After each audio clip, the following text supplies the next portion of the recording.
Hello and welcome to Points of the Crown. It is Wednesday, August 20th, and I am Steve Messenger, your host from the coast. Look at that view. I might have had a couple days off, friends, and I didn't take a whole lot of pictures of the beach. In fact, you can barely see the beach here, but I had a couple days to just relax. Enjoy being around family, friends, all that good stuff. And that was coming hot off Boston. Drove down to past Kill Devil Hill, down to Hatteras. And spent a few days with the family at a baller of a house down there. Very cool spot. And then drove 17 hours to Chicago. And who was waiting there? We had Dave. What's up, Dave? In the chat. What's up, brother? And somewhere along the way, somebody got me sick. I say somebody. It could have been anyone. Well, knowing that some of these diseases take a minute to gestate, do their thing. It could have been in Boston. It could have been on vacation. It could have been at Chicago. Or at any of the 20 rest stops or gas stations I stopped at in between to buy coffee and caffeine. So if I sound a little raspy, a little scratchy, both of those are my rap names. And if I'm sniffling, understand that I'm putting myself through a great deal of pain to see you all here today. What's up, Dave? What is good with you, man? It's good to see you there, dude.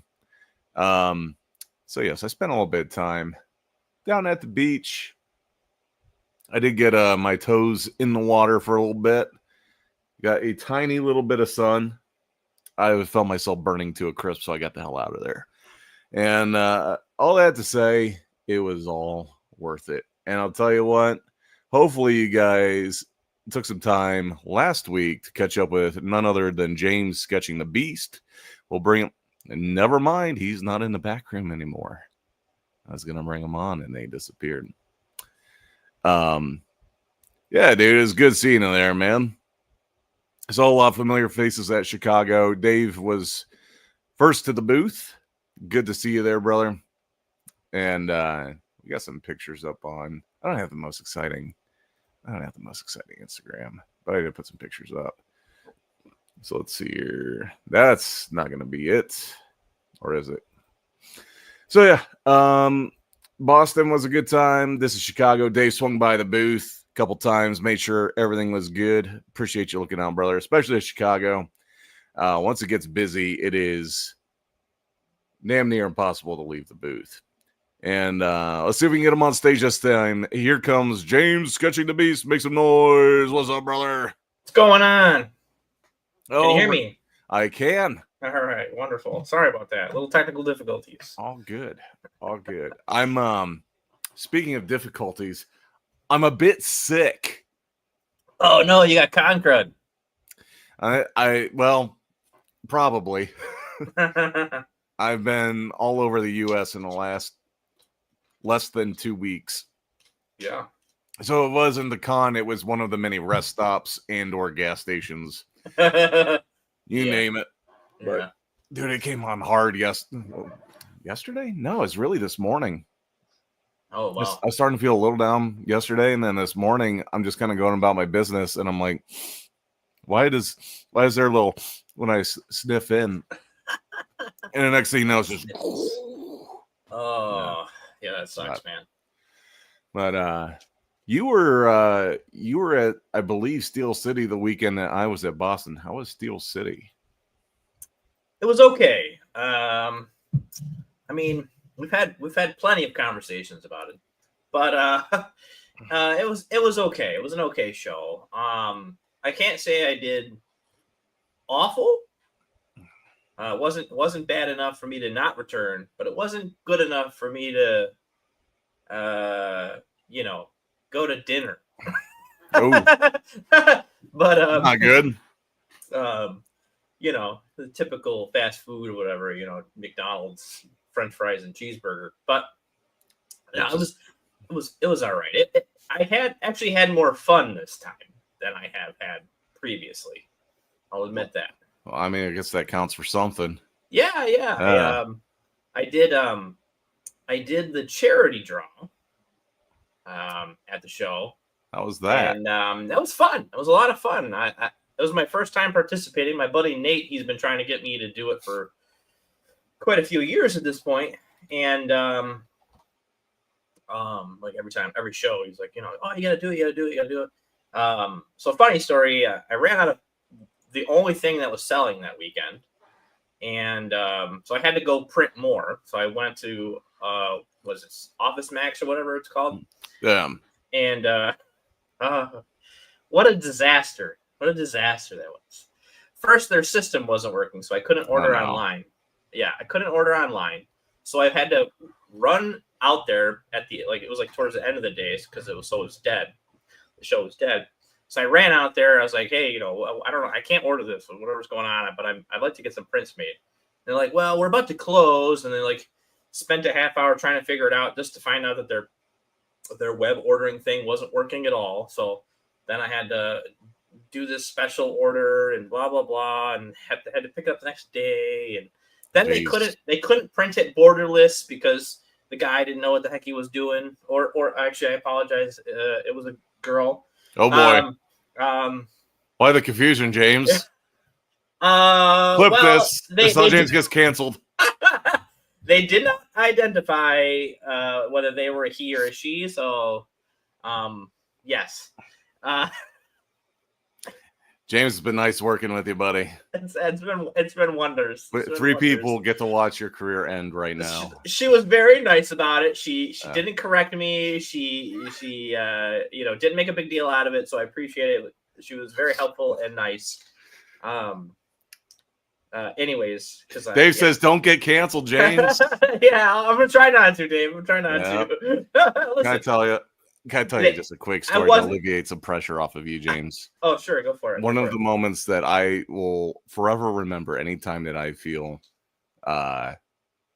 awkward, yeah, is someone I know who will remain nameless flat out misgendered somebody in the middle of the grocery store, and then like tried to apologize, fumbled really bad, and I'm left standing there with this person at the ice cream in the middle of the grocery aisle. And anytime I need to feel better about myself, I just remember that moment, and it'll never be as awkward as that. Well, somehow I got left standing there, and I didn't do anything wrong, so I get to like just kind of witness the stink. Yeah, aftermath. The awkwardness happening. Yeah. Yes. Yeah. So yeah, I mean, again, she didn't say anything. She didn't correct me, and there was nothing to you know. It was a simple mistake, I guess, but like there was nothing to say like, oh, you know, that even the name card was covered up, so I wouldn't have known, right? Right. Even if it said on the name card, because she had such long hair. Moving on. Anyways, yeah. You're just digging a hole, dude. Yeah. Anyways, so yeah. Beyond that, so I have borders on my prints, and they're not even normal borders. It's not like it's a half inch or a quarter inch on one side, a quarter inch on the other side. It's like, but anyways, people still bought them, so it doesn't really matter. So then I was like, you know what? And then I called my wife on the way back, because I'm like, I'm rushing, I'm trying to hurry, get it done, and pay for it and stuff. I called my wife, she's like, has anybody come to my booth at all in the last half hour, 40 minutes? She's like, well, I sold one thing, but it's been pretty dead last 20 minutes. So I'm like, all right, I'm going to go check out this charity draw thing. So I get up there, and my buddy Nate, he's like, of course, I'm like 2 minutes later, 3 minutes later, whatever. So it's not like they were like to the intros or whatever.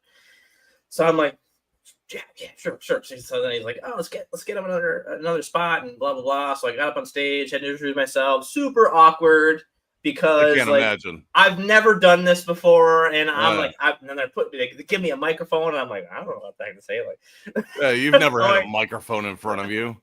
yeah, I mean, Like literally every Wednesday at yeah. 7 p.m.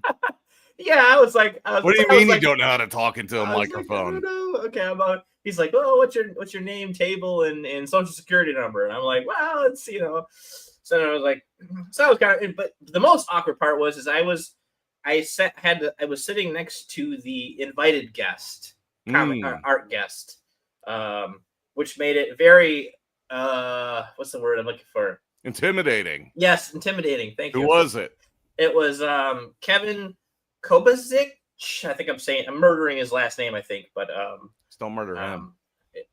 No, yeah, You're welcome. Nice guy. But Kapokovic. It's spelled like Kobasic, Kobasic. Okay, go on. So you're sitting next to Mr. Kevin. Yes, so I'm sitting next to Mr. Kevin, and somebody had suggested any character with Halo armor on. So that's where you see that piece there. I did. I was like, I had a lot of fun with that. I did 2 other pieces beyond that, but I wasn't as excited about them. Well, I did a Groot in a Superman costume and a Storm piece. All during that charity draw. Yeah, it was 2 hours long. That's a lot of charity. Yeah, that's how I felt. I'm like, I guess you're able to leave anytime you wanted to, but I felt like this is my first time. It'd be weird. It was like way better to be in there than back at the booth. Yeah, the guest artist is staying, but I'm gonna leave. Peace. Yeah. What was this guy's name? Kobasic? Yeah. Kobasic. The announcer kept saying it like Kovacic or something. I'm like, that's not how it's spelled, but all right. Yeah. I didn't get a chance to like really talk to him about like how his name was actually pronounced. So yeah, it's kind of a weird conversation just to have on the side while you're on stage at a charity draw. Right. But he did Courage the Cowardly Dog in Master Chief armor, and then it was Eustace and Muriel behind him in space outfits. It was really good. I was very impressed. It was pretty awesome. Here we go. We found Mr. Kevin Kovacic, or however you pronounce it. Yeah. Here's some samples of his artwork. He does a lot of like caricature style stuff. Yeah. It's so you're up against Kevin, who raised the most money for the charity. It wasn't necessarily like, so it was like people went up and they bought tickets. Yeah. And then once we ripped our page, then we pulled a name or number out of the hat, and then whoever's number that was won it. Gotcha. I think we raised over $800 or something. That's good. It was like a local children's hospital or something like that. So it was pretty nice. Very good. I was like, I felt pretty good about that. One guy bought like 200 tickets or something. Did he win? He won quite a bit. I mean, he should have won everything by the sounds of it. He did, almost. There was like 2 other people that won stuff, and he like gave a piece away to somebody. My last piece I did, he gave away to somebody because he's like, oh, I feel bad. And he's like, I'm just gonna, give it to this person. And then one time he's like, call another number. Is this the guy that bought all the tickets? No, that was one of the guys helping out. Gotcha. Okay. The guy behind him. He's got a freaking gun on him. Is that a real gun? I don't think it looks like. How much is he? How much is he helping? I don't know. It doesn't look like a real gun, does it? I don't know. I didn't notice that. That's interesting. There's lots of guns, man. I don't know every gun. Some guns look like toys, I'm sure. Yeah. I don't know. Yeah, I don't know. It doesn't really look like a gun. I don't know what that is. Okay, so maybe a tape gun. That's a tape, James. I think it was less of a stretch for me to be like, is that a real gun, as opposed to a shoulder holster mounted tape gun. Yeah, maybe you're right. I don't know. I didn't even notice that. I was so nervous. I didn't notice anything. So, well, would you do it again? Is the question. Yeah, I probably will. Yeah, I'll probably do it next time too. I don't know if I'll do the whole 2 hours. I might do like That's a long time, man. yeah, I might do like a 1 hour session because then it was over and then the show was over. So I was like, okay, just the whole last 2 hours of the show was eaten up by this, which not bad. It's better than waiting around for people to walk by and hoping and praying they want to talk to you. Yeah, But I did. still, I did Cincy Comic Expo.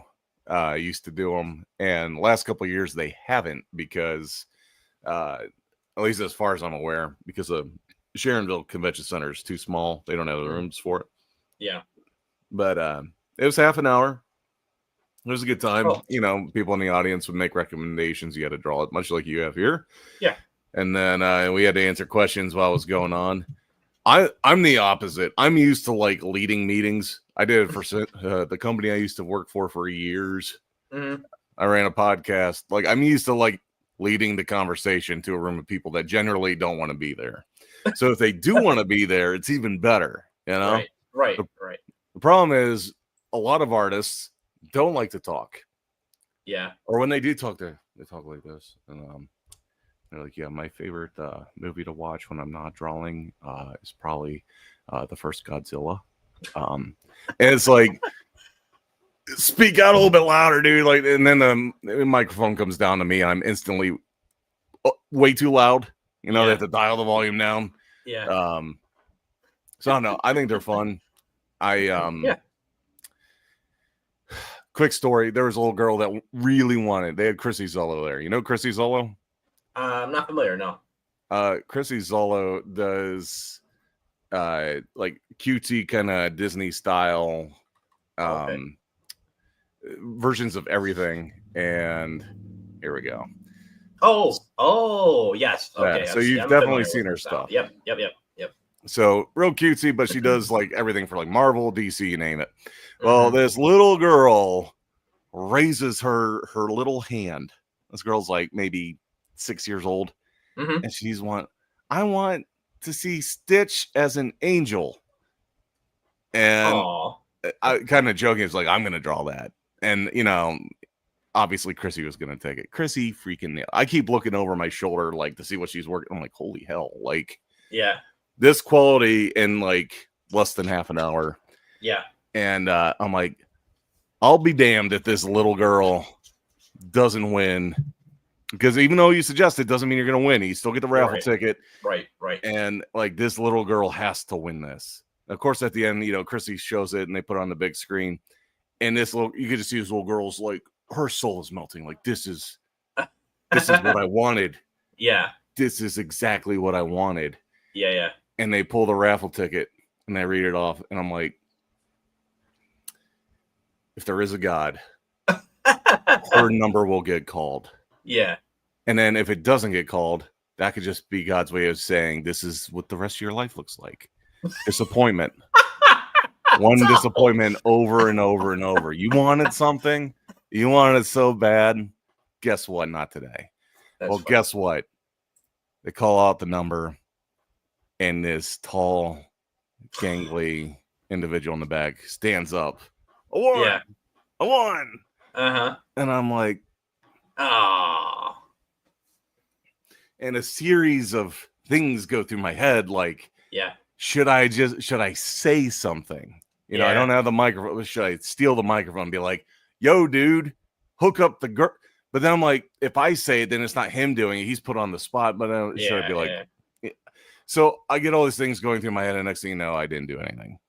I was the guy watching somebody get beat up by a gang of roving strangers. That's sad. Yeah. But I chalked it up to maybe that dude was once kind of like that little girl in a room where he really wanted something and he was denied. Maybe that's been his whole life. Maybe his whole life he's been denied everything he wanted.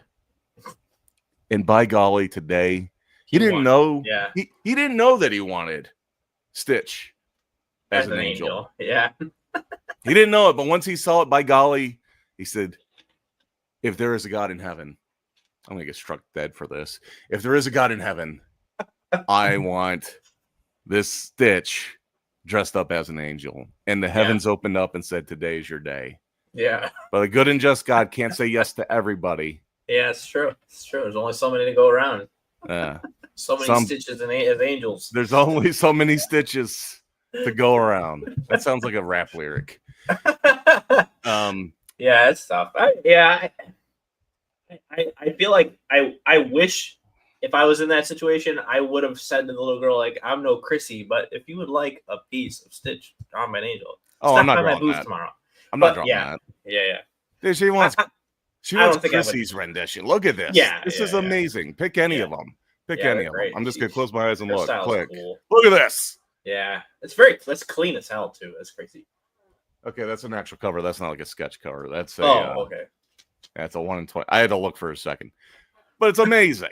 She does great work. Everything she does is flawless. If I try to draw Stitch, it's gonna look awful compared to this. I don't say that. Compared to this, I'm sure you'd do a good job. Your Toonie style is great. Well, thank you. I just, asking someone that has a heart of gold like Chrissy versus a tall, bearded, large man. I know, right? Yeah. What I'm saying, I wish I would have said something in that situation, knowing how nervous I was during that entire situation. I mean, I loosened up a little bit after 2 hours, but by the end of it, I was just like, I gotta go. I'm out of here. It's too many people staring at me while I draw. I can't do this. Even though I do it at that table, I draw at my table all day long, but put me on a stage and it's a completely different situation. There was there's a point in my career where my manager had me listen to an audiobook about public speaking, and at first I'm like, what am I gonna get out of this? I already run meetings and stuff. I don't think I need this. Yeah. But they did say something in there that was actually quite profound. It's given me a new respect for folks like you, James. I used to not have any respect in a situation like this. Okay. But now I have a newfound respect. Got it. It's he said, anytime that you're speaking in public, you are publicly speaking.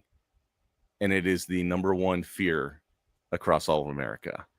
And at first I said, that's the dumbest shit I've ever heard. This is the musings of a man who wants to make money off of a book. Anytime you're speaking publicly, James, anytime. Yes, I'm public speaking. I'm like, at first I wanted to launch, because it was back when cars had CD players. I wanted to take it out of the CD player and chuck it out the window, this garbage. And then he went on to explain. He said, some folks have no problem talking person to person. Some folks have no problem speaking in front of a group of people. And he said, this is the guy with the audiobook, said, I personally met someone who was terrified to order dinner. He had no idea he would clam up, and he could visually see this guy just melt down when the waiter came up and said, what would you like to eat tonight? And he just lost all faculties, had no idea what was going on. That's crazy. So when you think about it like that, yeah, you could be totally fine here. It's just these different social situations that you're in. Yeah. You gotta learn how to publicly speak. Yeah. Yeah. It kind of makes sense. I mean, even when I'm at my table, my table becomes my home, Yeah. When I'm at a show. It's like, this is my house. Oh yeah. People are walking by my house. I say hello and I talk to them about my house and what's in my house. And then they walk on.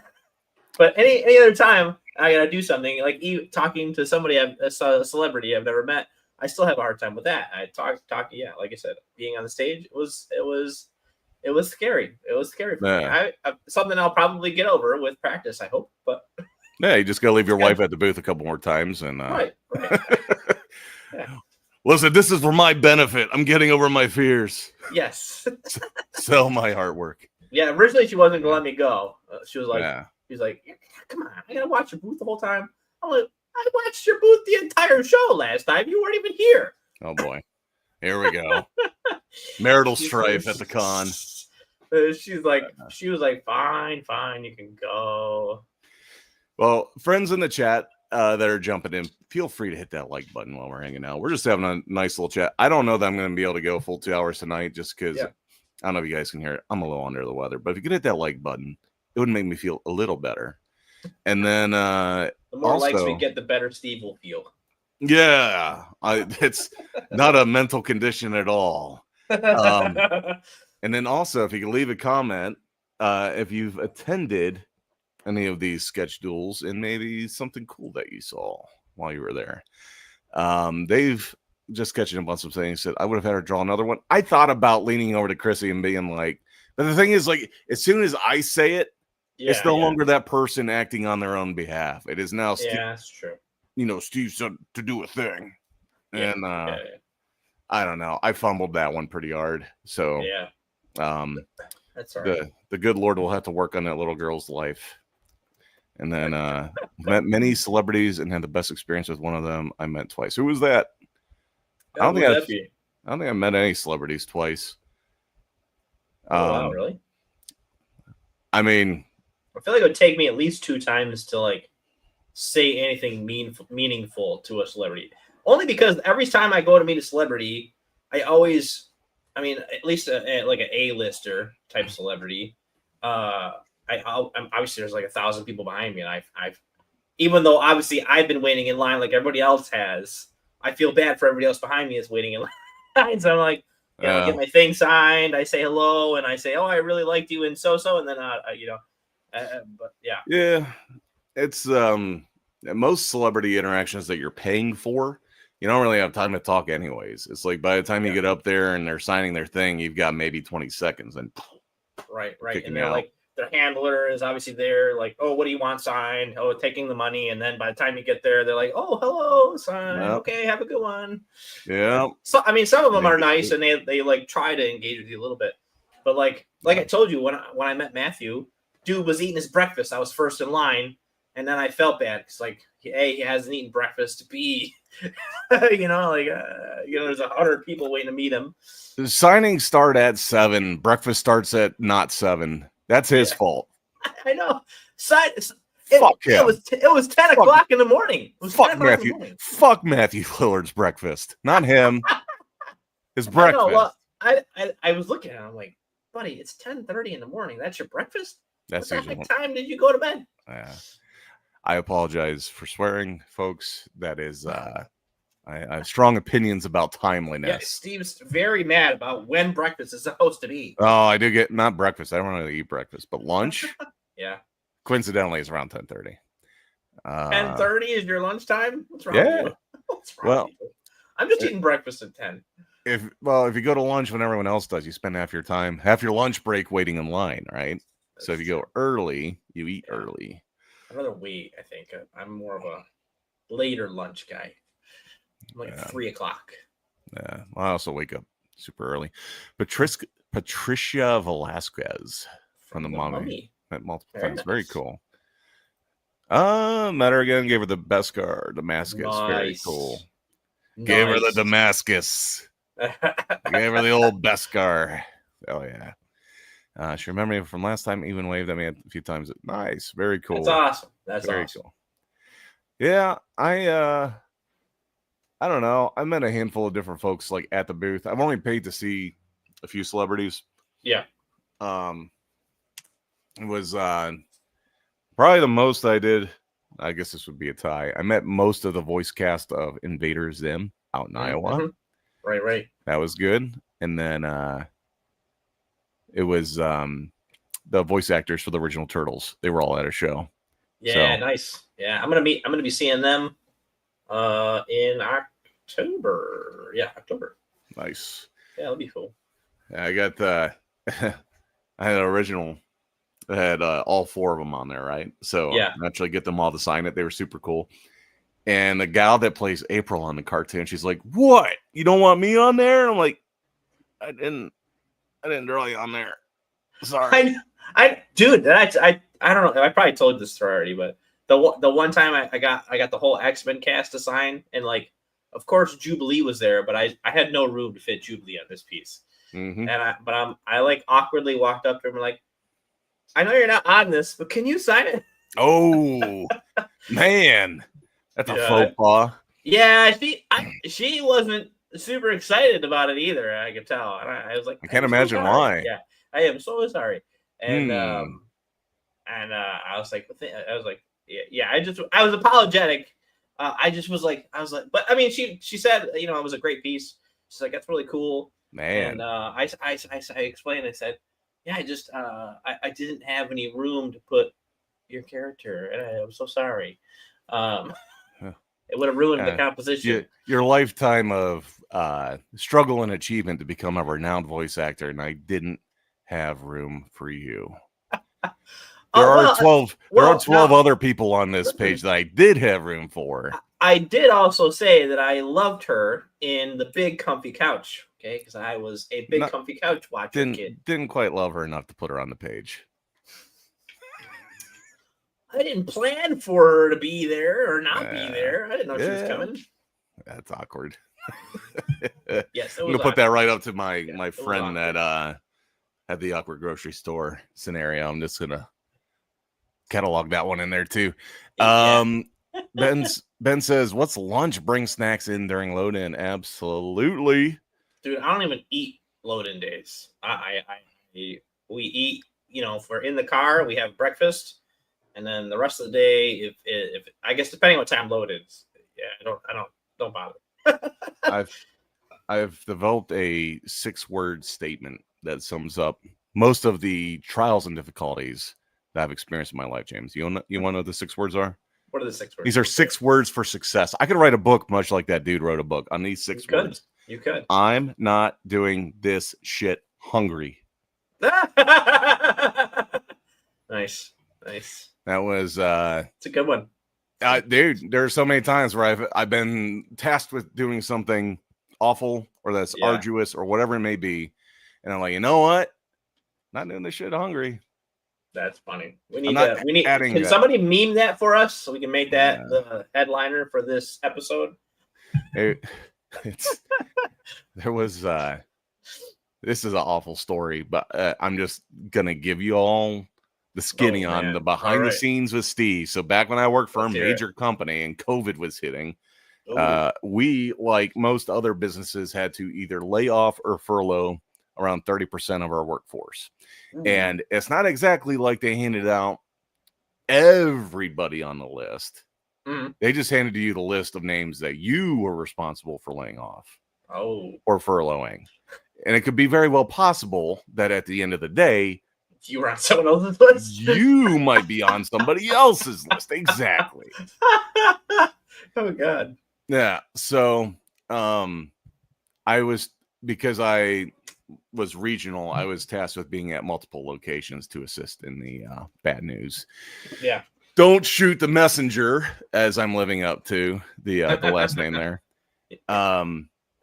So I go to the second location, and that manager in particular was struggling with it.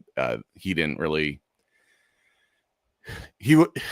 It's a shitty thing to have to do, but he was really struggling with it because they had just hired a bunch of new people, and they were going to be the first ones to go, and all this. Oh, yeah. So we're sitting down, we go over the list, and I look up at the clock, and I'm like, well, it's 11:15. He's like, so we've got about an hour and a half before we got to start doing this. And I said, okay, and do lunch. And he looked at me, and he's like, you're going to eat lunch at a time like this? You know what I said, James? I'm not doing this shit hungry. Not doing this shit hungry. That's funny. And he laughed, and he said, there's a Subway down the road. And I said, that's perfect. There's nothing that gets me ramped up to lay off a bunch of people better than a cold cut trio. There you go. A sloppy meatball sub. That's my last meal before laying off all kinds of people. Sorry, guys. Corporate America. Yeah. Get out while you still can. You smell like Subway. Yeah. I had Subway first. Got a little meatball in the beard there. Yeah. Would you like some? Here. Yeah, exactly. So, yes, women do love. It turns out just about everybody loves shiny stuff. That's true. As it turns out. Yeah. But way to win her over, buddy. Ooh, shiny. He busted, caused me a problem. I will use up half my wall putting. Dude. So they've got caught up. He got up to speed with. He's been collecting like every print that I put out. Oh my goodness! And it was something almost. I think it was almost 20 prints that he picked up this weekend. Oh, wow. You guys need to start building some walls, Dave. Some more walls to hang up those prints, Yeah, man. there you go. I really That's do awesome. appreciate it, man. Very cool. Killer, dude. So yeah, that's my exciting COVID story.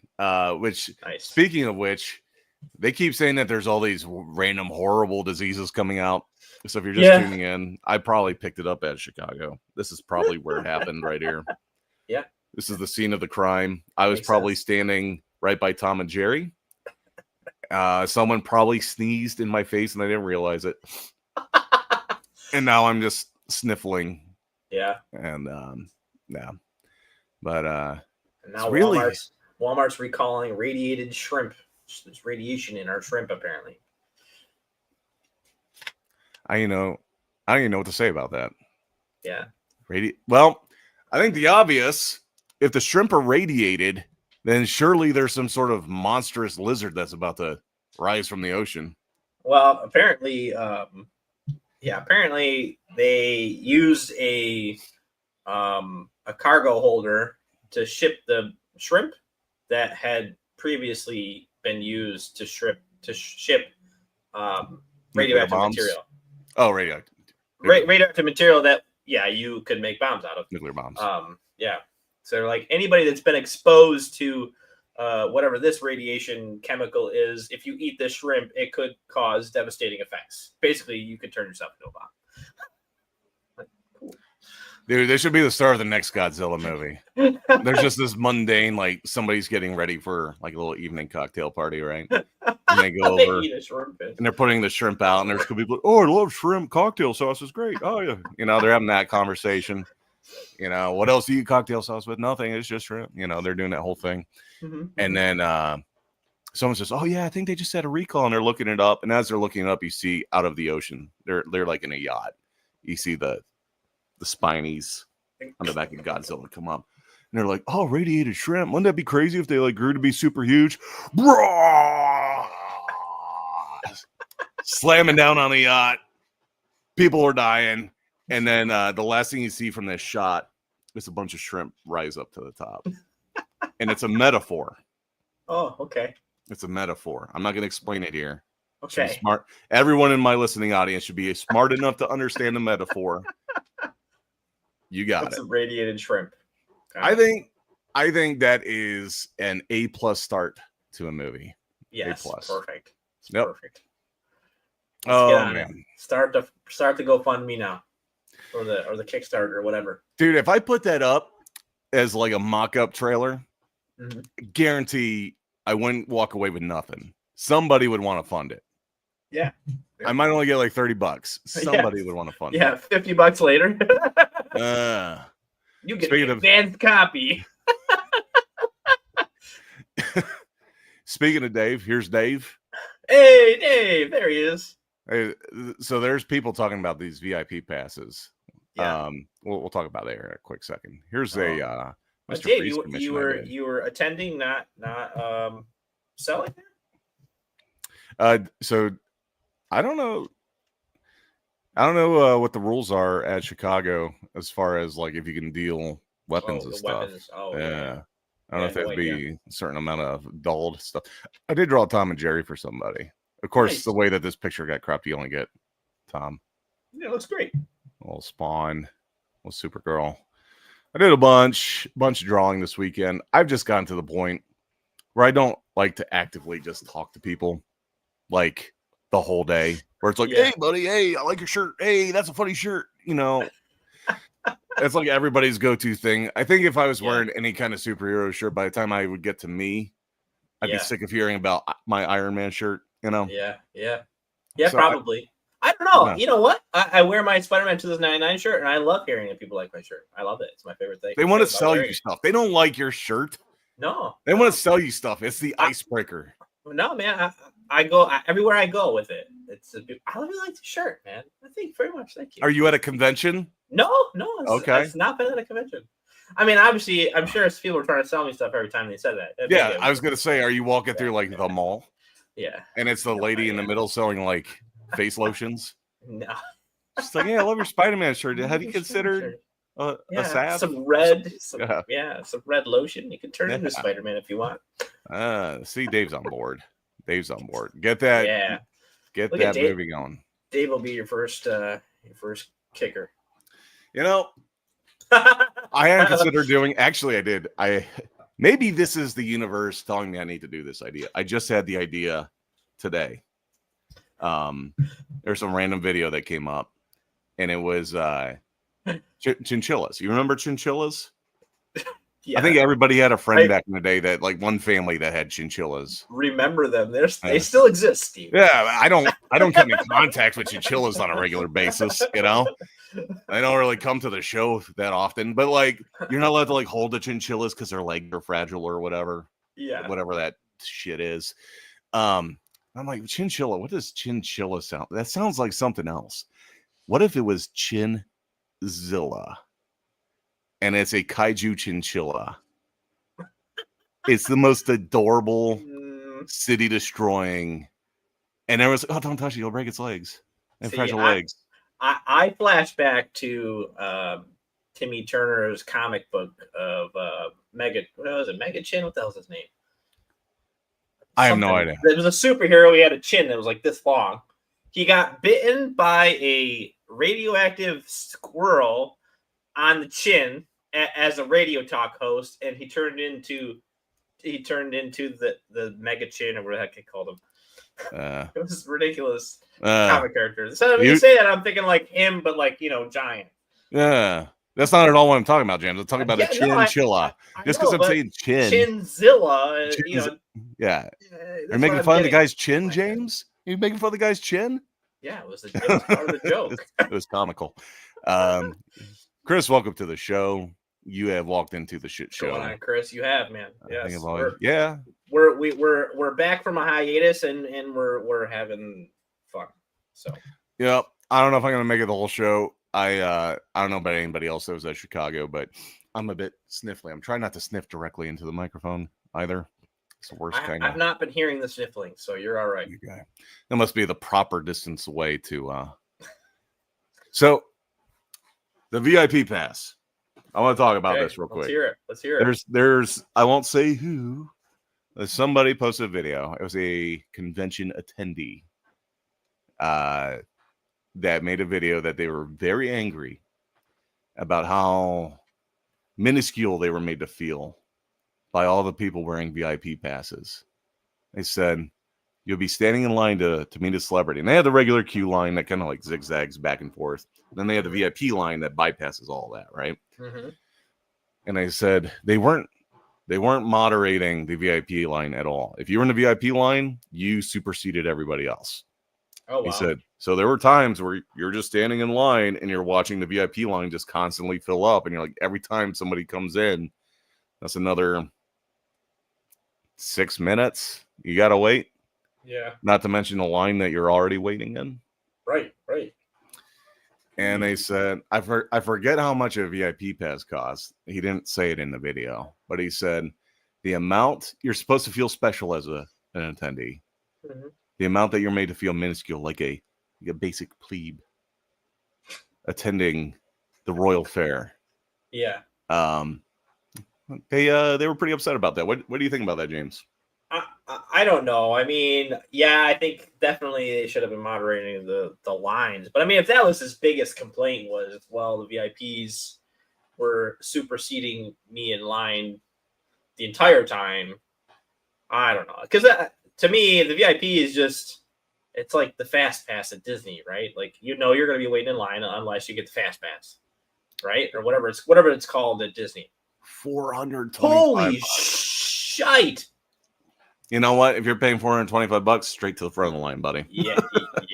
Holy crud, dude! Wow. Yeah. I mean, I'm surprised that many people were even able to afford that in this economy, which tells you where everybody's money went to. Yeah. But well. He says first time doing VIP. Would you say it was worth it, Dave? Did you get the most out of your VIP pass? And then King. Yeah, Fan Expo also does ultimate passes. I don't know what the difference is. I don't know if it's like VIP plus or what it is. $425. What is it normally, like $40-$50 a day? Something like that? Yeah, Huh. I have no idea. I've actually I haven't attended the show just as an attendee in probably 6 years, 7 years. I dropped in on when we were down in Dallas. There's an Oddities and Curiosities Expo going on in the same building, and I've got I hear those are fun. Yeah, I got a couple buddies that do those, so I went down there. It was like $20 to get in. $20. That's not bad. Not bad at all. I'm Yeah. like, sir, here's this. Thank you. Let me in. Mhm. I was literally in there for about 15 minutes. So, it was good to see those guys though. I haven't seen them in a while. Yeah. Both of them used to do a lot of tattoo shows and Comic Cons, but as time went on, they just do oddities. But anywho, I don't know. VIP seems like it's gonna be the way. If you're getting any signatures at all, it's like if you want to do anything else with your time, other than stand in line for 5 hours to meet one person, you have to do VIP. Yeah, conventions, like especially the bigger conventions, it seems like they're kind of turning more into like theme parks than anything. Yeah. You know, they're pretty much taking on the exact, thought process and business model. So it makes sense. They've clarified. It says that it wasn't always the case. It was in line where they were doing 2 VIP per 1 GA. Apparently, there were some lines where allegedly the internet person was saying that they're just letting VIP in. Yeah, I would seriously reconsider my day if that was the case. Yeah, exactly same. Yeah, Chris, I just started getting it today. Like very sinusy kind of thing. So, but he says it's well worth it. Absolutely. There you go. VIP is top of the line. Ultimate isn't much different. Okay. Oh, it's like a middle tier. Okay. I wonder if that's there's one where like you get the weekend pass plus you get like a bundle of like con exclusive stuff, like a tote bag and stuff. Yeah, that makes sense. That might be what that is. By the way, not to interject, but you said like the tote bag, it made me think of something. GalaxyCon, smartest mother effers I think I've seen as far as conventions go. They must be handing bags out left and right because I see them every show I go to. And if you don't know GalaxyCon, then you are blind. Because everyone walking out of the convention had a GalaxyCon bag, and we were nowhere near a GalaxyCon. And I like candy. I'm like, dude, I got to do that. I'm just gonna start handing out Sketch and the Beast bags. Maybe everybody will start thinking, remembering, oh, hey, Sketch and the Beast, that's cool. Oh, you're famous. Yeah, you have bags. I've seen your logo everywhere. There's a couple artists that do that. That's my buddy Terry Huddleston. He notoriously has like the biggest bag. It is bigger than like the Fan Expo tote bags. It's giant. Wow. And it's his logo all over it. And even if you're not buying something, if you look like you need a bag, he'll give you a bag. Because as soon as you put your stuff in there, it's his branding, and you can't see what's in the bag.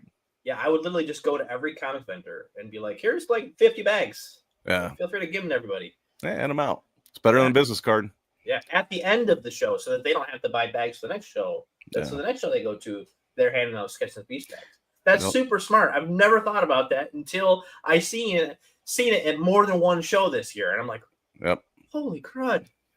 Yeah, next thing you know, everybody's going to have branded bags. Yep. Everybody that's not VIP is upset when they get to be put. I'm falling apart. Everybody that's not VIP is upset when they get to be put to the front of the line. I was in that position for every year except this one. Yep. Yeah, it's one of those things everybody like gives a side eye to the VIPs, but once they have that special privilege, it's like, oh, right. This is actually when you're spending that kind of cash, you kind of deserve it. Now, again, somebody definitely should have been moderating the line a little bit better, but if that's the only thing that made you feel minuscule about the show, then maybe you weren't experiencing the whole show. I hear this a lot when I look at like the Steel City Comic Con forums and stuff, and any show that has a forum that I'm stupidly a part of for some reason. When people are complaining about the guests, or they're complaining about whether or not they had their guests that they wanted come or whatever, and like it's like, okay, if you don't want to go to the show because it's the only thing you want to do is go to the show and meet guests, then if that person you're looking for isn't there, then don't go. I don't see the point of complaining about it. But like, there's more to do at conventions than just meet celebrities. Now, yeah, the celebrities bring people in the door, but like, I've never tried it. It might actually be the best thing to do. I've never spent my whole weekend just standing in line to meet celebrities. That might actually be the best. Yeah, just standing in line all weekend. Yeah, maybe. Yeah. Maybe I've never tried it. The fun is all that. Yeah, I've never tried it. There was a dude at Knoxville I met that very end of the show. It was Sunday. There's like 2 hours left. He's like, I finally get to see the convention. I said, where have you been? Like, it's the last day. He's like, oh, he got every single celebrity's autograph. Yeah. And he didn't even know who most of them were. And he had the time of his life. Oh, he's like, right. I just like meeting people. I'm like, there's cheaper, faster ways to meet people, right? Yeah, you could go and meet every single person in this room for free. Yeah. Talk to them. People, especially if they look like they're bored, go talk to them. Absolutely. Some people are bored because they don't want to be there. And I never understood that. But yeah. Yeah. Well, do 30 shows a year. You'll get there. $120 to walk in the door. Is that what's was that how much it was? Is that for a ticket for the day? If that's a ticket for the day, that's insane. Heat, if you could expound upon that, please. Expound, please. Yeah. And what's up, Heat Cheeser? Welcome aboard. Yes. Ultimate has his own private lounge. Oh. That's good. That's good. A little place to go sit down, have a little snack. Cool. I don't know that it has snacks. If vendors fat stacks of bet. Yes, they do. Yeah, I'm gonna start doing that. Something like that.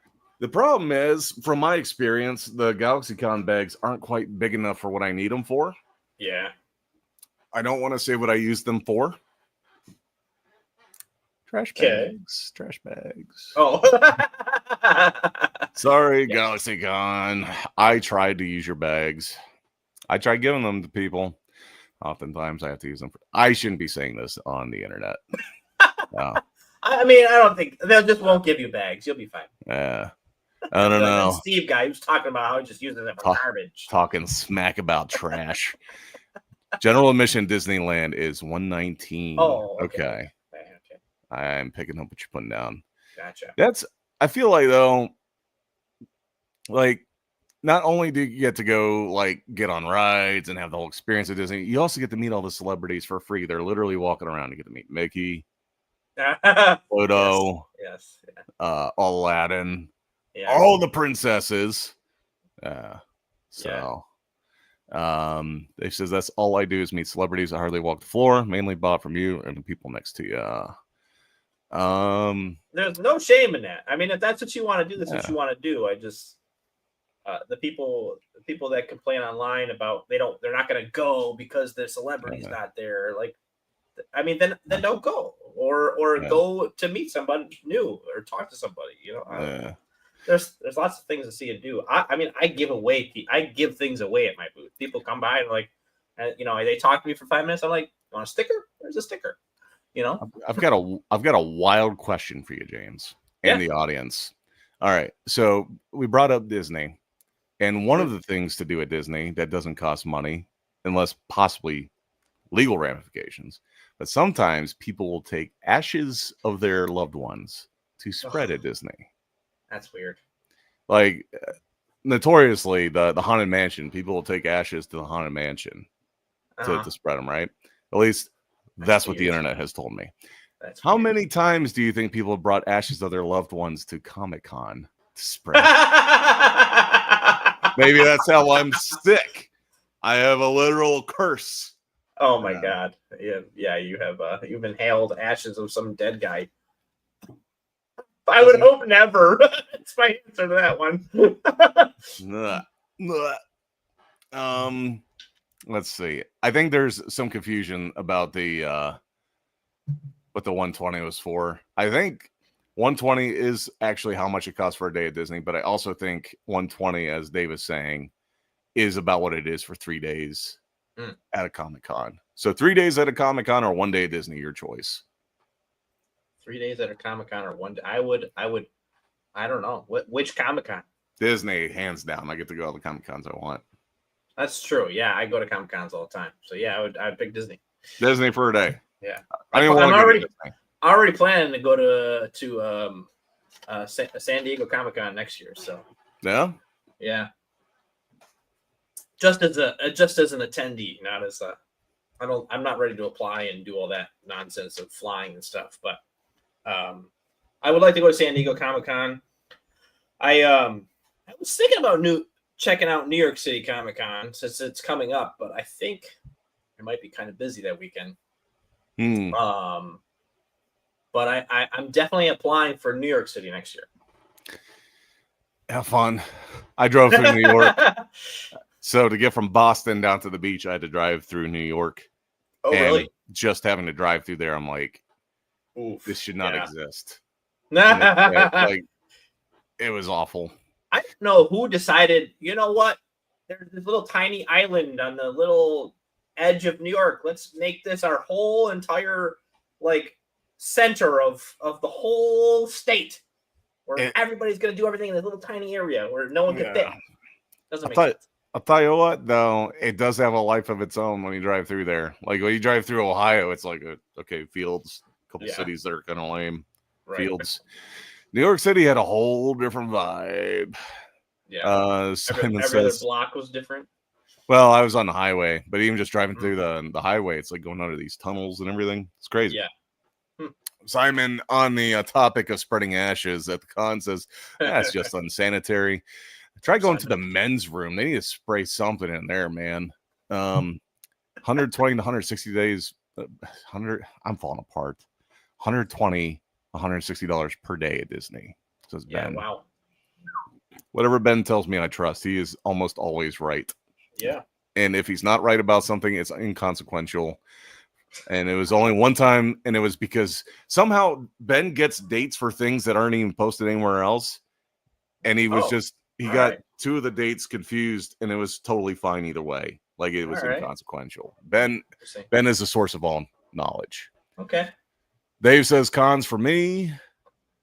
Ben is already waitlisted this year. Yeah. I missed the opportunity to apply because I was like, I'm not ready for that this year. I'm not ready for that. But next year, I'm gonna try for next year. I'm good, man. Have fun. There's a special place in hell for adults with no kids going to Disney. Yeah, I know a few people like that. Dude, I used to work with a bunch of old ladies who go to Disney together every year. And I'm like, you're not bringing your kids? Like, no, our kids are adults. If they want to go, they can pay for it themselves.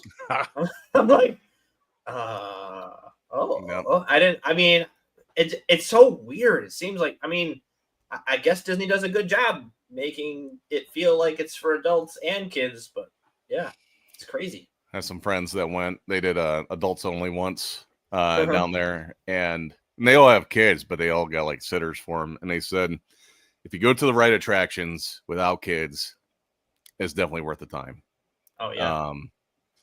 Take that for what I haven't been to Disney since I was literally like a tiny old baby. I've never gone. I've never been. I don't think I ever will.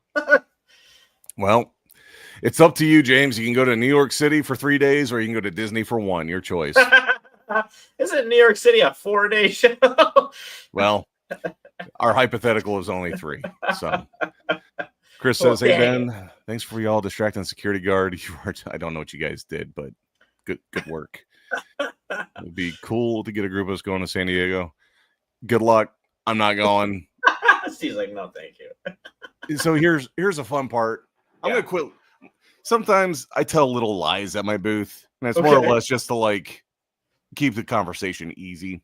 Yeah. But every now and then someone will be like, "Oh, you should go to San Diego, even if you're just going to attend." Like, no, don't do it. Or New York. And I'm like, yeah, I think if I was going to do it, I don't want to fucking go. I don't. Fuck San Diego. Fuck New York. Unless they're going to have me as a guest, even then I would have to really think about it. Yeah. I fucking hate flying. I hate giant ass shows. That's kind of where I'm at. Yeah. I don't know, man. I was worried that I'd be like, little fish in big pond, but everybody I talked to was like, there's just so many people that go to the show. It's hard to be missed. It's like, how is that even possible? The show is huge. I've seen the layout, like at least on the maps and stuff. It's like I'm like, I don't know, but I'm with you, man. I don't want to do it because of, I know the getting there, driving to and from the hotel or whatever wherever I'm be staying, and all this other stuff. It's just gonna be a mess. I'm like, it's chaos, man. My buddy's like, well, I should. My con friend is like, you gotta do it, man. I mean, no one's gonna set that. But I'm like, I mean, I want to go, but I don't know if I like fit there. You know what I mean? Like, it's a convention, dude. There. It's Comic-Con. You'll fit in anywhere. Yeah. Why wouldn't you fit in? There's people running around in all kinds of costumes. Have you ever looked at like their application? I mean, so like on their application, you instantly feel judged because you're in my case, I'm a fan artist right now. I've done one comic book and I don't even have the goddamn thing. And so like it's like, what movie you worked for? Oh yeah, there you go. You'll sign for me. I'm supposed to be getting some. I don't know. We'll see what happens with that.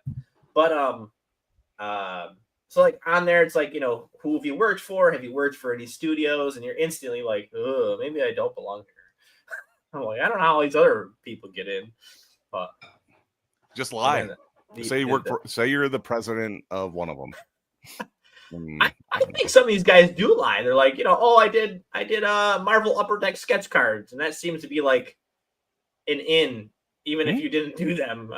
Or like if you did one or two cards, Yeah, I mean, I did one Ninja Turtles cover. I can forever say that I'm a Ninja Turtle cover artist. You worked. Dude, I will ride that. I will ride that till I die, buddy. Yeah, I got to do that. Yep. Ben says, Chris, someone stole leftover money in my overflow bag out of my van during load. That's awful, dude. Whoa, that sucks, dude. That is no good. Man, I'm sorry to hear, bro. Gotta catch up on this thread. Yeah, go for it. Dave says, Anastasia had never been to Disney and wanted to go. I don't even want to go to Disney. I don't like crowds of people. It sounds awful. Yeah, I'm not a crowd guy either. I like being behind the table. What is leftover money? I would love some leftover money. Michael says, hey guys, I'm going to San Diego Comic-Con as a guest. Who wants to go as a group? James is in. Yeah, what? Yeah, I just talked to him last night. This isn't true. You're lying. Yeah. Stop lying. Yeah. The one time I left it unlocked, they got into the bag. Lucky for me, it was leftover from Boston, so they only got a very specific range of money. Okay. It's somewhere between $159 and $200. Okay. Sorry for making light of a shitty situation.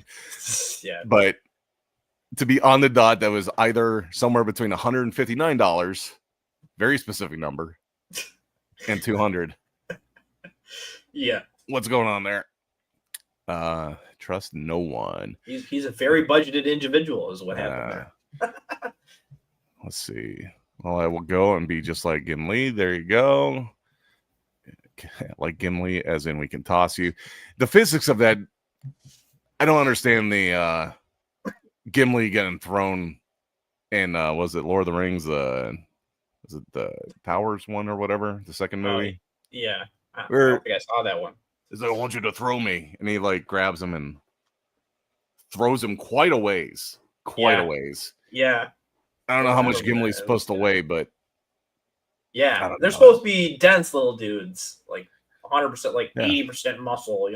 Even if I had to throw a child, I'm talking like a 60-pound child. The aerodynamics on a child is not great, right? Like you get the belt, yes, and then you heave in a hoe. You'd be surprised, man. You'd be surprised. Have kids, and you'll find out. Have you been throwing your kids, James? No, but you would be like, I don't know. My kids, be surprised how far you can throw your kids. They fling themselves further than you can ever imagine. And I'm like, the amount of heart attacks I have throughout the day just watching my kids do things that they shouldn't be doing that I have to yell at them for. Have you throughout the week? Man, I tell you. Have you been throwing your kids, James? I do not throw my kids, but just one of them. If I did, they would fly. Oh, Ben says vendor booths are $24.95 per inline. That's not even a corner booth. I wouldn't do a vendor booth. I would just do a little baby artist Boo! booth for sure. Say no to that. $24.95. Yeah, Get that's a out lot of of here. money. That's insane. Dave, don't let anybody toss you, brother. I was told that artist booth is not anywhere near that. So hopefully that's true. I mean, they have so many artists. I don't see why they would charge that much. I don't know. I'm with you, Steve. F those cons. I don't care if it's 40K. F that. Wow. I mean, you would pass up $40,000. That's crazy. My sanity is worth more than any money. That's true. And people seem to say that they have a good time there. I don't know if that's true or not, but they're just delusional. I would not have a good time. 159 was a typo. Okay. Oh. Gotcha. Clarification on the very exact number.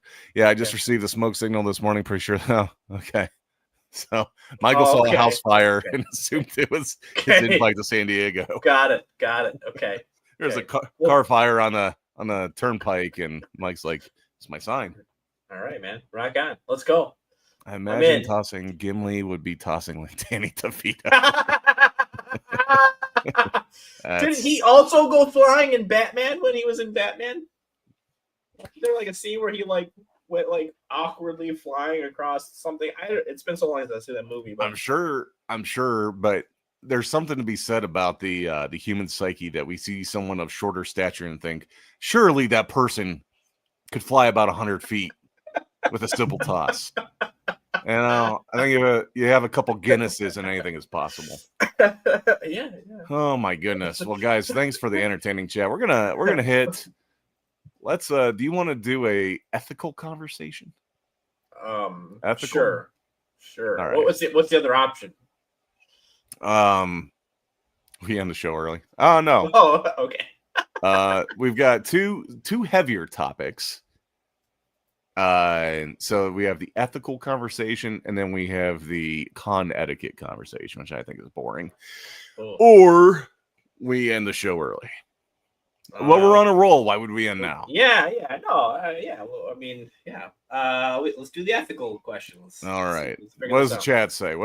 They're still stuck on throwing Danny DeVito over here. Danny DeVito. Poor Danny. Yeah, let's just tag Danny DeVito, everybody. Tag him. See if he'd be upset if we threw them. Let's get him in there. All right. I don't know if you are familiar with Dale Keown. Yeah, I'm a big fan. Amazing artist.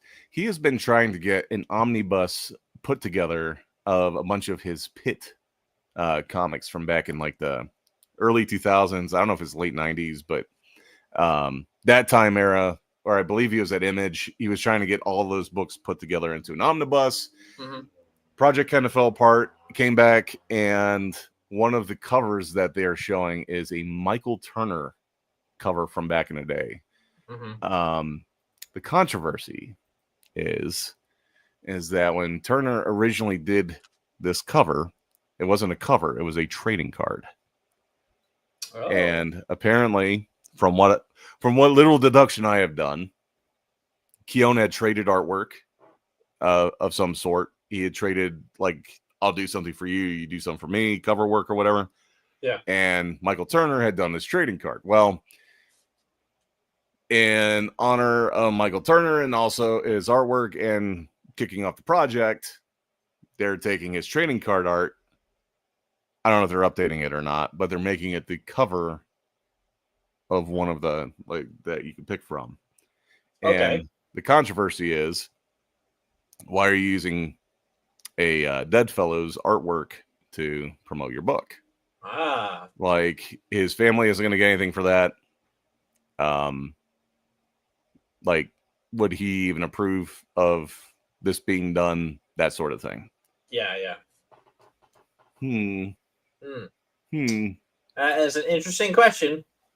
So the very basic of it is that, James, if I were to contract you to do artwork for me, unless we specifically say what that artwork can and can't be used for, effectively, if I bought the rights to use it, I can pretty much run amok with it until you give me a cease and desist and say, we didn't specifically talk about that. it's not really going to go anywhere in court. Yeah, I mean, if it was an art trade, like if I traded art with you, you traded art with me, and it was for work that we were working on, I mean, I would assume that I had the right to print that for the project.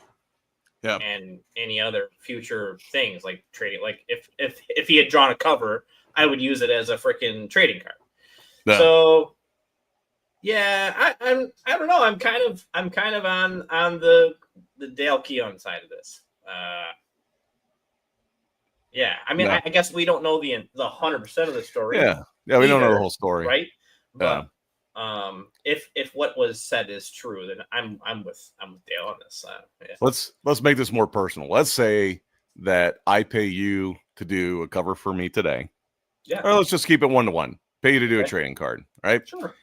And God forbid, 20 years from now, yeah, you die a tragic death. However, becoming one of the most acclaimed comic artists of the time, right? Very acclaimed. 20 years, God rest his soul, passes away. Yeah. And you killed me off the age of 55. I don't like that, but okay. Well, let's start doing some math here. 20 years after that. Oh, okay. I decide that I'm going to take your trading card. Actually, be 10 years after. I'm trying to keep the math one because aren't you older than me? Like there's a 30-year difference. So that 10 years after that, I take your trading card art and I make it into a cover for a comic book. Okay. Is that cool? Sure. Oh, that's done. Yeah. Yeah. You paid for it. I mean, you commissioned me for it, right? Like you paid for it. I don't know why people are so bent out of shape over this. I really don't. No, right. I mean, yeah. I mean, especially between an artist and an artist, it's a completely different contract between two artists than it is between an artist and someone buying a commission. Yeah. I mean, not terribly different, and some people will probably disagree with me here, but yeah, I mean, totally cool with that. Especially if I'm dead, let me live on in my art. That's what I drew art for, was to be immortalized a little bit. And everything that I do, you know. Yeah.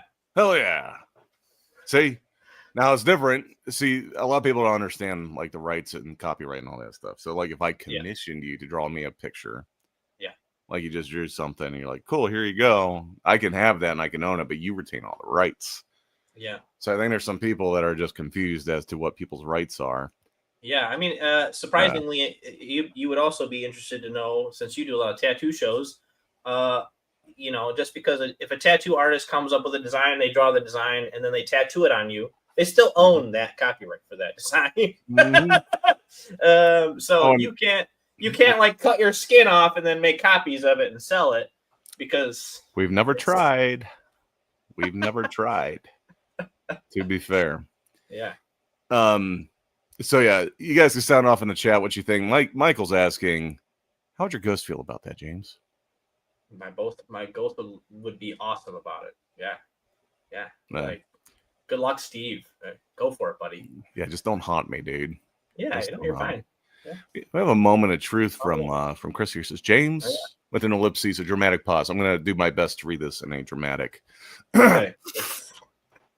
James, maybe I'm just burnt out and jaded.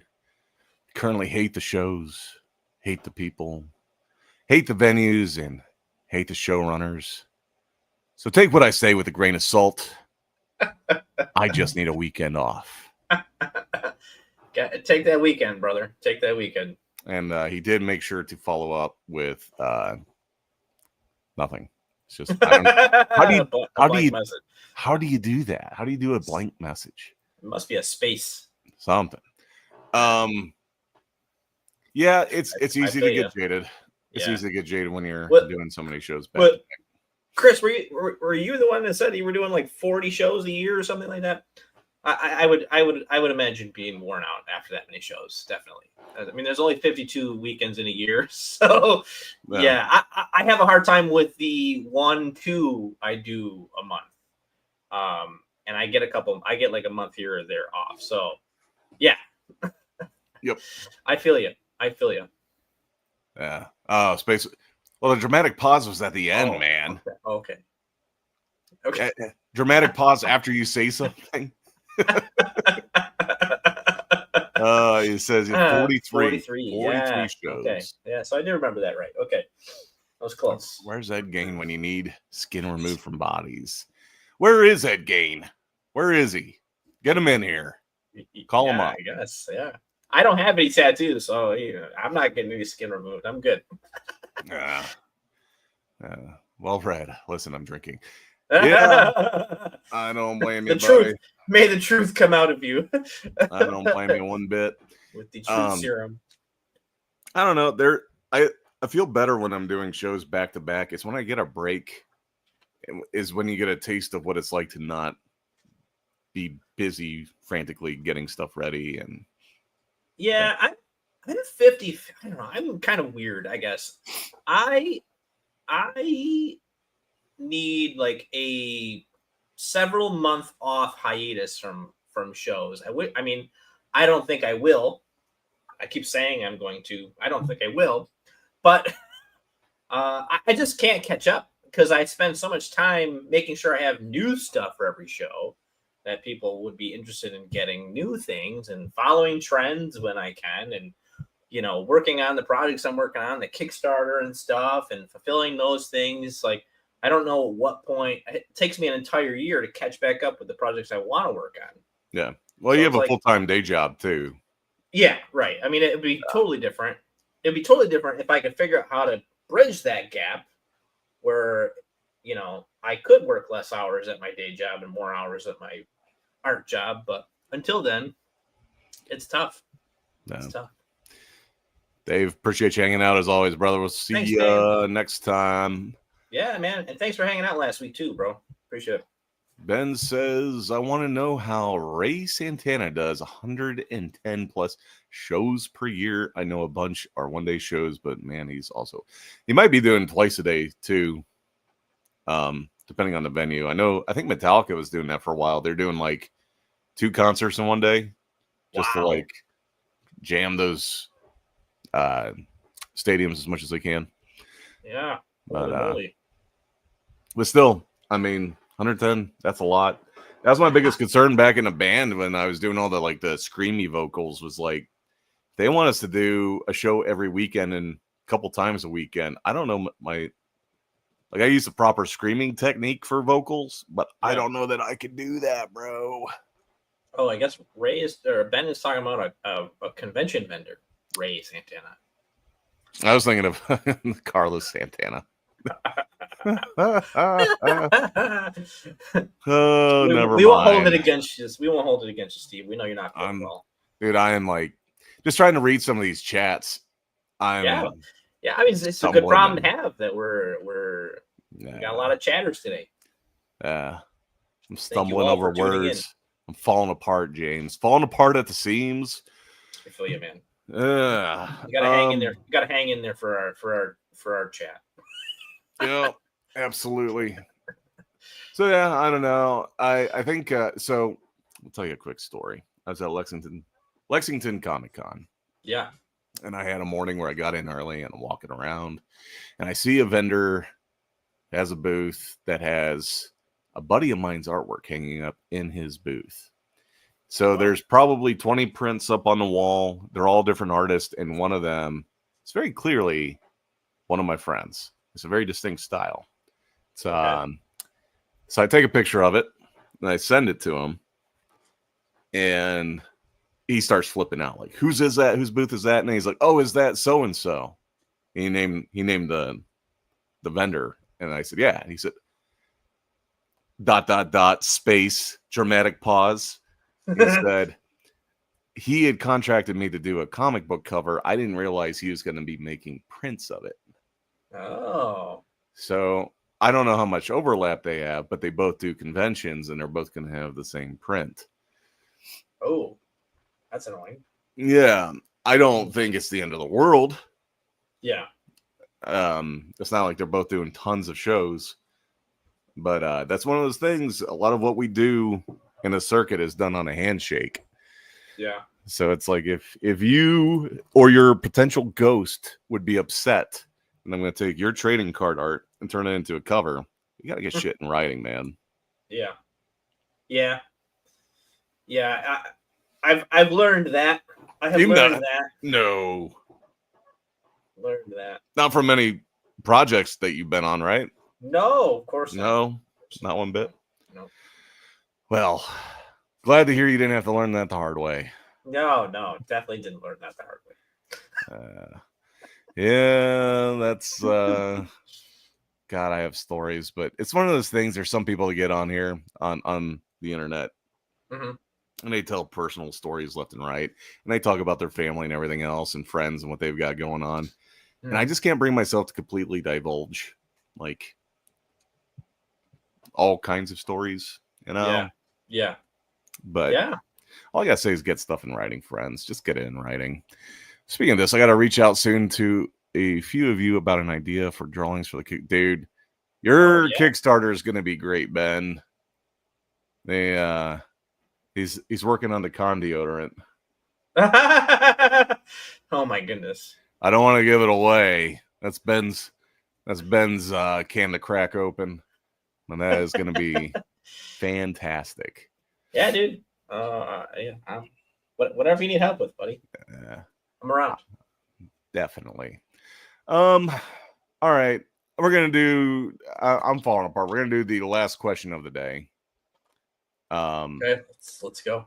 This is our. I need a better like segue for this. I need one of those little stingers that pops in. It's like yeah. Last question of the day is people who used a computer between 91 and 2009. What's the most memorable computer game? Oh. Feel free to throw that in the chat. James, you have a second to think. I'm going to get caught up on chat. Feel free to think. Ben says deciding on a second cent. I think you have commissioning to get some prints for a certain level. Yeah, you should do prints either way, man. Charge money for those. Definitely do prints. Cool. It's easy money, man. Yeah. And I think he just woke up Michael. He says someone needs something drawn. Hit up Michael. Michael has some amazing artwork. Yeah. I got to see some of his a while back. James. Mike's good. I should not assume that you were using a computer between the years of 91 and 2009. It'd be awfully presumptuous of me to think that everybody had a computer or access to it. Did you play computer games between 91 and 2009? My aunt had a computer before we did, and it was this tank game. Well, there was two games. So there was one, and it was nothing special, but it was literally like these octagon tanks that you would drive around and shoot other tanks. But it was like, I don't remember what the heck the game was called though. I'm gonna pull up a. Was it? Hold on, I'm pulling up a video here. Okay. Was it called Scorched Earth? No, it wasn't even that. It wasn't even that graphic. All right, well, okay. That sounds awful. It was a little more 3D. It was more 3D than this. You would literally drive a tank around, and then like you could go forward. It was like a one-person perspective. You go forward, and you could turn. You'd have to turn like both wheels, and then shoot. Like it was, and then you would drive around the battlefield. But it was like black and everything, like the mountains and everything. I know what you're talking about. Ridges. I played that game too. I have no idea what it's called. I had a lot of fun with that.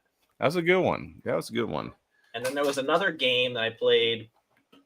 It was like a web-based game, which is probably later, probably like early 2000s, maybe. Yeah.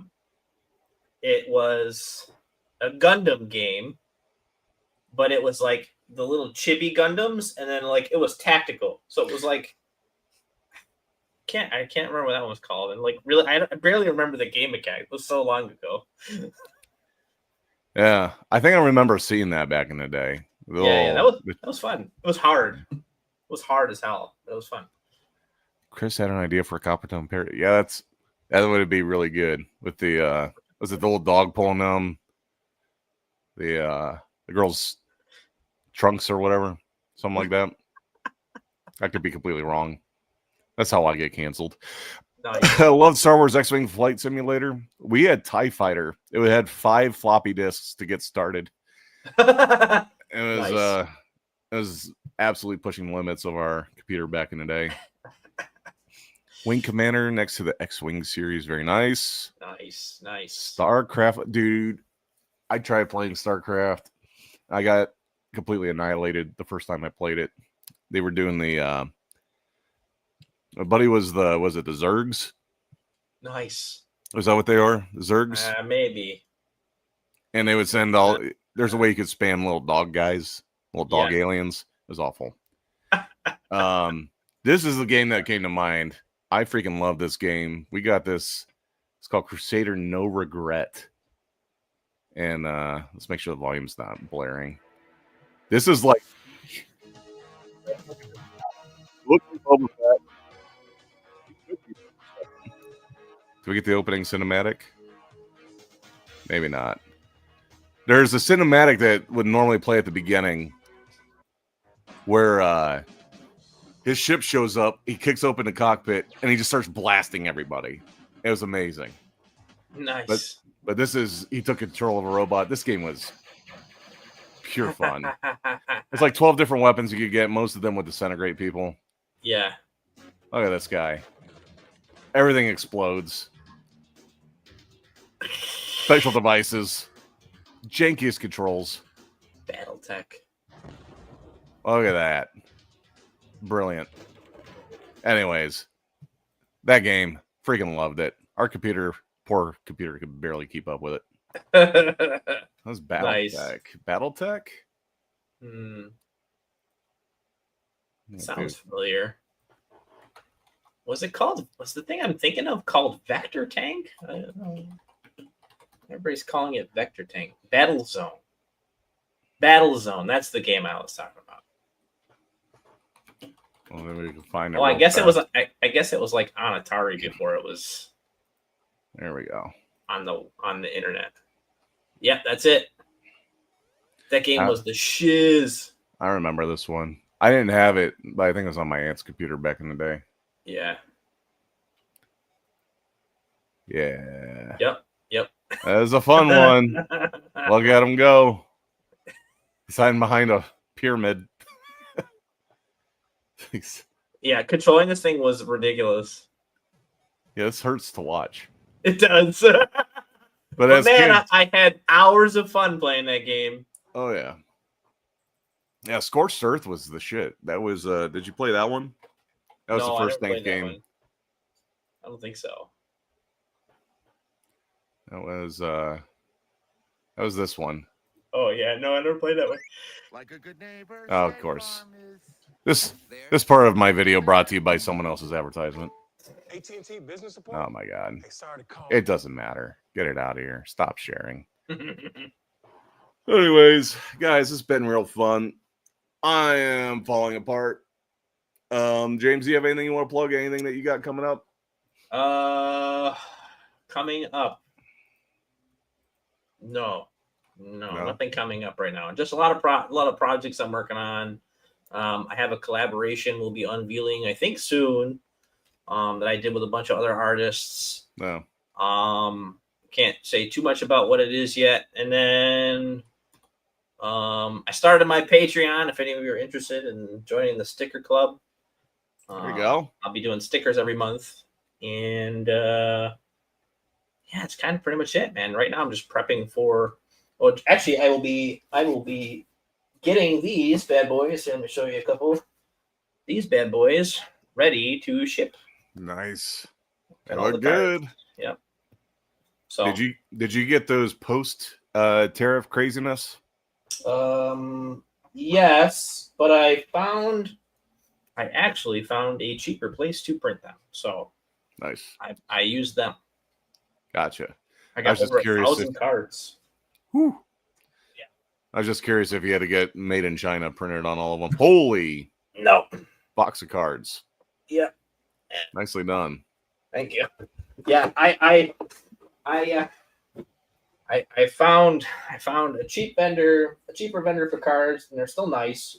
And then I found a pretty good place to get packs that I can seal up and just put like a sticker on. So nice. Yeah, be working on that all this week and next week, and prepping for Flower City next month. Oh yeah, it's coming up. Yeah. Oh yeah. You're signed up for that, right? That'd be cool. We'll do something. We'll have to do something when you're in town. I don't think that show needs to be 3 days. It could probably just be 2 days, but Friday is awful for that show. Hopefully they grow. We all said no. We all said no not to do Friday, and they still did Friday anyways. So yeah. To be fair, I didn't tell anyone important that I said no. I just walked out and said no to the universe. So okay. So that's like, the thing. No. Well, God, no, God, why? Again with this. Yeah. Bruce Campbell was in space sim game called The Fringe. We're gonna have to check that out at some point. Maybe we'll save that for next week. I'm falling apart. I really gotta go. What's the collaboration? It'll just be between us. Well, James, I'll tell you later. That's well, we'll find out more about that next time, guys. I gotta split. Yes. We'll Steve's catch you next gotta week. go. See you guys Later, Bye-bye. guys. Peace. Feel better, Steve.